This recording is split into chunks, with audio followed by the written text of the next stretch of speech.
also to pay tribute to the incredible resilience of the Ukrainians, and it is incredible resilience. When this conflict broke out 4 years ago, it was assumed it would be a matter of weeks before Putin took the whole of Ukraine. That's what everybody believed to be the case. 4 years later, the Ukrainians are holding out against that aggression. Holding out on the front line where the circumstances are extremely challenging, but also holding out in the civilian life where every day Ukrainians get up and go to work as a sign of resilience and defiance of the aggression. We must defeat the falsehood that Russia is winning, because if you take the last year alone, Russia took 0.8% of land in Ukraine at a terrible cost to themselves of 500,000 losses. So we pay tribute to the resilience of Ukrainians. We all want a just and lasting peace, and that is what we're all working so hard for. It must be just and it must be lasting. That's why we set up the Coalition of the Willing a year ago, to do the work that was necessary on security guarantees. And I'm chairing a meeting of the Coalition of the Willing immediately after this Cabinet to try and take that work further forward. But let's be clear, in terms of getting to that just and lasting peace, it is Putin who is standing in the way.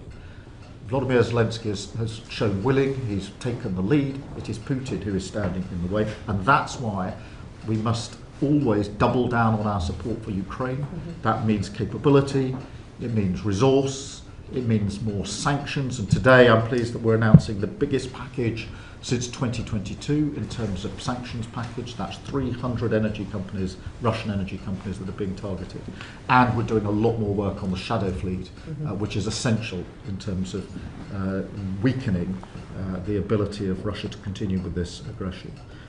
And then finally this, because this is not a remote conflict a long way away from the United Kingdom. It's about us in so many levels. It's about our values of freedom, democracy, and the right of a country to decide for itself what it does, which is democracy and sovereignty.